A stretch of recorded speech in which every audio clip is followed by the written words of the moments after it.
गांव की सीमा पर वो बंजर जमीन सालों से धूल फांक रही थी। चिलचिलाती धूप में जमीन फटकर गहरी दरारों में तब्दील हो चुकी थी। इसी तपती दोपहरी में हरिराम काका ने अपने फटे हुए जूते घसीटते हुए वहां कदम रखा। उनके कांपते हाथों में एक पुराना मिट्टी का घड़ा था। वे धीरे से घुटनों के बल बैठे और अपनी उंगलियों से उस सख्त सूखी मिट्टी को खोदने लगे। उन्होंने बड़े प्यार से एक नन्हा पौधा उस मिट्टी में रोपा।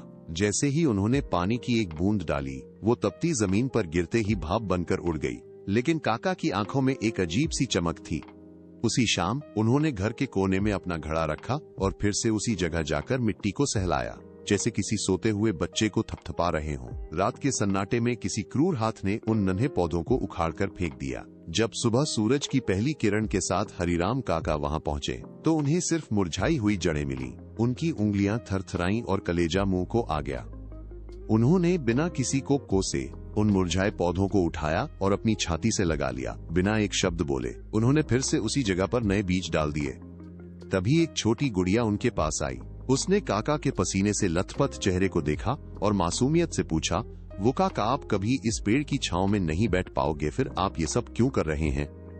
काका ने मुस्कुराकर उसका हाथ पकड़ा और कहा, और बेटा, जब मैं छोटा था यहाँ घने जंगल थे। लोगों ने अपनी जरूरत के लिए सब काट दिया। मैं भले ही इसकी छांव में ना बैठूं, लेकिन तुम और तुम्हारी पीढ़ी यहाँ जरूर बैठेगी। वक्त का पहिया घूमता रहा और साल बीतते गए। हरिराम काका का शरीर अब बूढ़ा और कमजोर हो चुका था, लेकिन उनका संकल्प आज भी जवान था। एक तपती दोपहर, जब वे पानी का घड़ा लेकर पेड़ों की ओर बढ़ रहे थे, उनके पैर लड़खड़ाए और वे वहीं गिर पड़े। पूरा गांव दौड़कर उनके पास आया। जिस जमीन पर कभी सन्नाटा पसरा रहता था, वहां अब छोटे छोटे पेड़ों ने एक सुंदर डेरा डाल लिया था। हरिराम काका ने अपनी धुंधली आंखों से उन हरे भरे पत्तों को देखा। उन्होंने कांपते हाथों से पास खड़े एक युवक का हाथ कसकर पकड़ा और भर्राई हुई आवाज में बोले, और बेटा, इन्हें कभी मरने मत देना, ये अब तुम्हारी अमानत है। इसके बाद उनका हाथ धीरे से ढीला पड़ गया और उनकी सांसों की डोर टूट गई, लेकिन उनके चेहरे पर एक असीम शांति थी। सालों बाद वह बंजर भूमि अब एक विशाल और घने जंगल में बदल चुकी है। वो नन्ही गुड़िया अब एक समझदार युवती बन चुकी है। उसने पार्क के बीच लगे उस लकड़ी के बोर्ड को बड़े सम्मान से छुआ, जिस पर लिखा था, हरिराम वन। पक्षियों की चहचहाहट और बच्चों की खिलखिलाहट से पूरा इलाका गूंज रहा था। बच्चे उन विशाल पेड़ों के नीचे बेफिक्री से दौड़ रहे थे। गुड़िया ने एक छोटे बच्चे को पानी का मग थमाया। बच्चे ने उत्सुकता से पूछा, और दीदी, इतने सारे पेड़ किसने लगाए?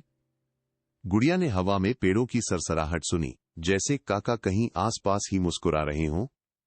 उसने बच्चे का हाथ पकड़ा और एक नन्हे पौधे की जड़ में पानी डालते हुए कहा, वो एक फरिश्ते ने जिसने हमारे भविष्य के लिए अपना आज त्याग दिया। सूरज की किरणें पत्तों से छनकर जमीन पर सुनहरी खुशियां बिखेर रही थीं।